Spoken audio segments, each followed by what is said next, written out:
Little Myth.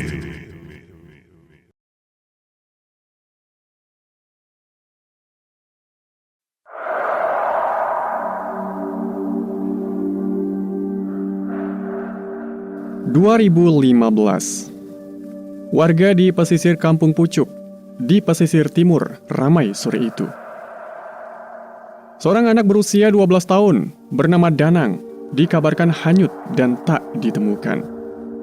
3 anak yang bermain bersama Danang, yaitu Eko, Joko, dan Dian, langsung lari menemui kepala kampung begitu melihat teman mereka yang tak kunjung keluar dari air sungai. Siang itu, keempat anak yang sama-sama masih duduk di kelas 6 SD tengah bermain bola di tepi pantai. Dan saat asik bermain bola mereka yang mereka gunakan untuk bermain terlempar jauh sampai ke sungai Kalimayit. Keempatnya langsung berusaha mengambil bola itu. Danang dan Joko langsung menceburkan dirinya ke sungai yang dalamnya sepusar orang dewasa itu. Danang yang pertama meraih bola, langsung melemparkannya ke Joko. Joko lalu melemparkan bola ke 2 orang temannya yang sudah menunggu di tepian. Saat akan berusaha kembali ke pinggir, Danang merasakan tanah yang dipijaknya seolah menyedotnya. Danang pun berteriak, meminta bantuan Joko yang ada di dekatnya. Joko, tolongin aku! Lemai upay ki Joko. Kata Danang sambil berusaha untuk menggapai Joko. Joko yang sudah hampir mencapai pinggir kembali masuk ke tengah sungai. Tapi tubuh Danang seperti tersedot.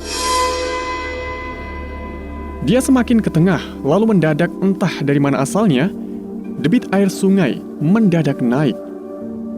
Joko pun bingung antara ke tengah menyusul Danang atau menyelamatkan dirinya sendiri. Akhirnya, Joko memilih kembali ke pinggir.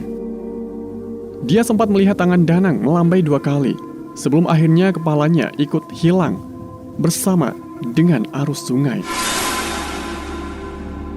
Ketiga anak yang bingung itu sempat berusaha memanggil-manggil nama Danang dari tepian sungai. Mereka pun mengikuti alur sungai yang berbatasan langsung dengan laut. Anehnya, tubuh Danang tak tampak sama sekali. Setelah itu pun, air juga terlihat surut. Ayo mending lapor wae nang Pak Pur. Kata Eko pada saat itu, mengajak 2 temannya. Akhirnya, mereka bertiga pergi ke rumah Pak Purwanto, kepala kampung Pucuk. Ketiga anak itu menceritakan kejadian yang mereka alami ke Pak Purwanto. Dalam waktu singkat, kabar tentang hilangnya Danang langsung tersiar ke seluruh kampung. Puluhan pemuda langsung menyisir Kalimayit. Pak Purwanto pun memilih pergi ke pos polisi air yang ada tak jauh dari pesisir. Pencarian pun langsung dilakukan sore itu juga. Para nelayan dari kampung Pucuk juga ikut mengerahkan perahu-perahu mereka untuk mencari keberadaan Danang. Tapi, sampai selepas maghrib, pencarian masih nihil. Polisi air yang bertugas sempat mendapatkan celana pendek dan sandal jepit milik Danang. Itu pun mereka dapatkan di pinggir sungai. Karena sebelum masuk ke air untuk mengambil bola, Danang melepas celananya dan sandalnya. Pukul 8 malam, semua pencarian dihentikan dan rencananya akan dilanjutkan esok harinya. Meski pencarian dihentikan, ada beberapa warga yang masih berada di sekitaran sungai. Mereka menyalakan senter dan lampu aki untuk menerka-nerka kemana kira-kira Danang atau jasadnya berada. Di tempat lain, di pos Polair, malam itu ada Bribtu Suparman yang berjaga. Pria itu salah satu senior yang cukup lama menjaga pos Polair. Bribtu Suparman jaga piket malam hari itu dengan ditemani secangkir kopi dan pisang goreng. Saat hendak ke kamar mandi, tiba-tiba Suparman mendengarkan ada suara anak kecil yang menangis dari dalam ruang tahanan.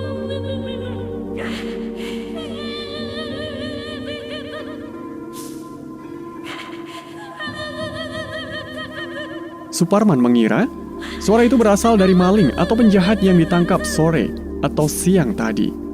Dia pun mengendap melirik ke dalam sel. Tapi tidak ada apa-apa di sana.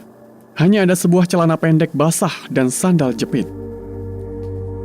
Suparman lalu kembali ke depan televisi di ruang depan pos.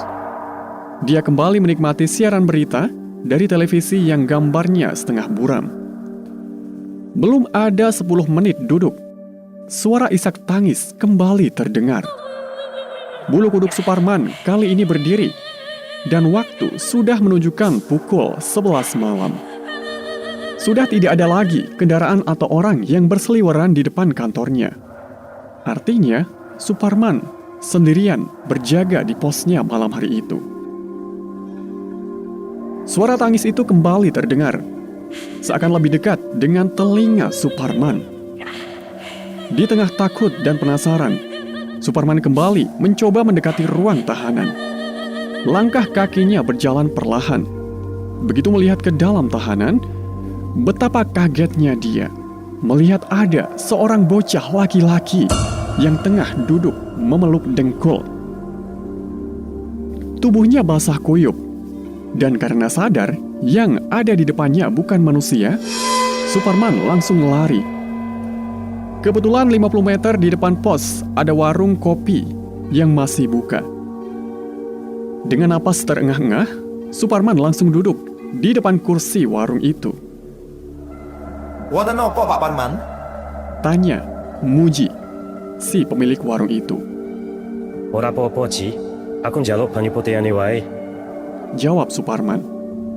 Esok harinya, pencarian kembali dilakukan. Ketua kampung, Purwanto, kembali bingung mencari cara melakukan pencarian pada hari itu. Keluarga Danang sudah bolak-balik datang ke rumah Purwanto. Mereka minta pertanggungjawaban kepada Purwanto sebagai kepala kampung untuk mencari keberadaan Danang. Purwanto pun berjanji Danang akan segera ditemukan, meskipun dia sendiri bingung harus mencari dengan cara apa.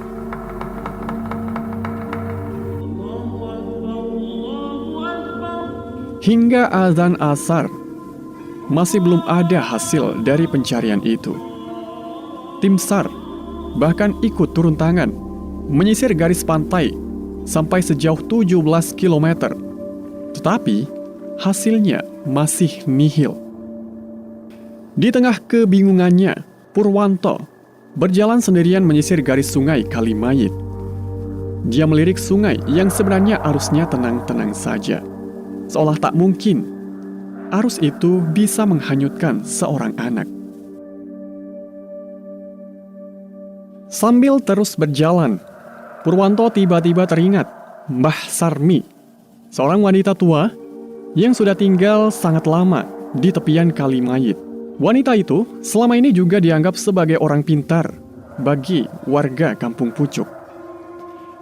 Mbah Sarmi tinggal sekitar 200 meter dari tempat hilangnya Danang. Rumahnya hanya berjarak 1 meter dari bibir sungai. Assalamualaikum, Mbah.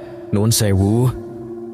Kata Purwanto di depan rumah Mbah Sarmi. Oh alah Purwanto, mau pura-pura. Jawab Mbah Sarmi dari dalam rumah.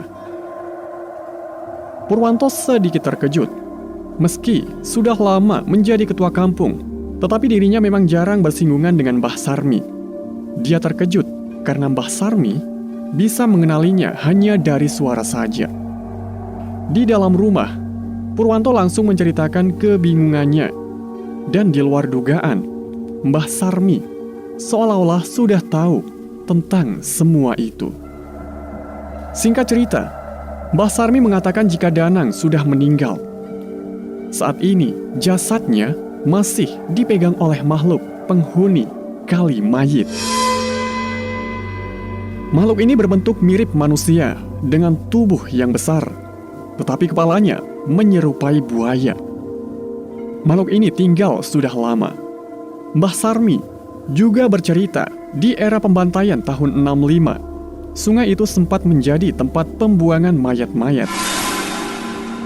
Makhluk itu merasa senang pada saat itu. Tetapi, ketika tidak ada lagi korban yang dihanyutkan ke sungai setelah itu, makhluk itu pun seolah-olah merasa sangat haus, menjadi buas dan menjadi liar. Dan jika ada manusia yang lengah, makhluk itu tak segan menariknya untuk menjadi korban. Karena itulah, warga dilarang mendekati kawasan itu jika tidak ada keperluan. Dan bahkan, kawasan di sekitar sungai sengaja ditanami pohon-pohon lebat bercampur dengan tanaman berduri agar tidak ada orang yang bermain ke sana. Tapi, seiring berjalannya waktu, kawasan itu malah dibersihkan dan dijadikan tempat wisata. Nek awakmu njaluk urip, wis gak iso. Tapi lek pengen jasati, isih iso dijupuk. Ucap Mbah Sarmi kepada Purwanto. Mendengar jawaban itu, Purwanto mengiyakan. Mbah Sarmi kemudian memberikan syarat sebuah ritual untuk meminta jasad Danang. Syaratnya, warga diminta membawa 3 nampan ke tepian sungai. 1 nampan berisi bantal, 1 nampan lagi berisi tumpeng lengkap dengan lauknya, dan terakhir 1 nampan berisi bantal guling. Ritual itu hanya boleh diikuti keluarga dari korban, dan tidak boleh ada orang lain sama sekali. Akhirnya, malam hari itu, keluarga Danang menyiapkan diri. Mereka menyiapkan semua syarat yang sudah disebutkan oleh Mbah Sarmi. Dan ternyata, Mbah Sarmi juga ikut mengiringi rombongan keluarga Danang yang berisi 8 orang. Sepanjang jalan sampai ke titik tempat hilangnya Danang, Mbah Sarmi terus menyanyikan sebuah kidung. Tak jelas apa isi kidungnya. Sepintas terdengar seperti sebuah lagu rayuan yang ditujukan kepada penunggu kali mayit itu. Ketika tiba di titik hanyutnya Danang, Mbah Sarmi meminta ketiga nampan itu dihanyutkan ke sungai. Perlahan, arus sungai itu mendorong nampan dari pinggir sebelum kemudian meluncur ke tengah.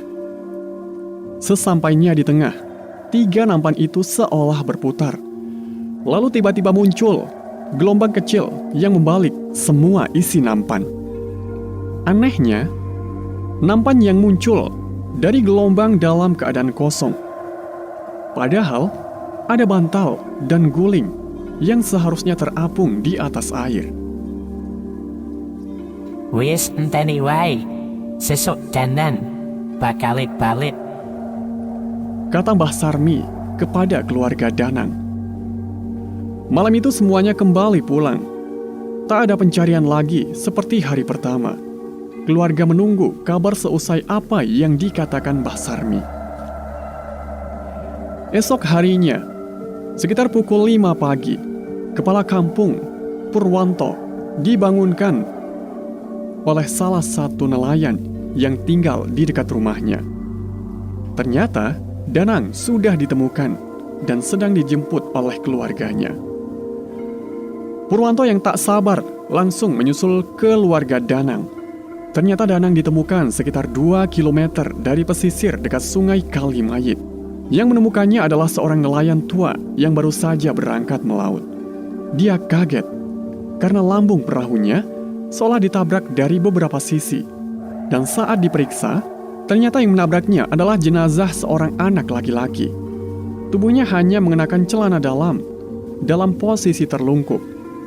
Saat ditemukan, jenazah itu seolah meminta diantarkan pulang. Nelayan itu pun langsung mengangkat tubuh Danang ke atas perahunya, lalu membawanya ke daratan.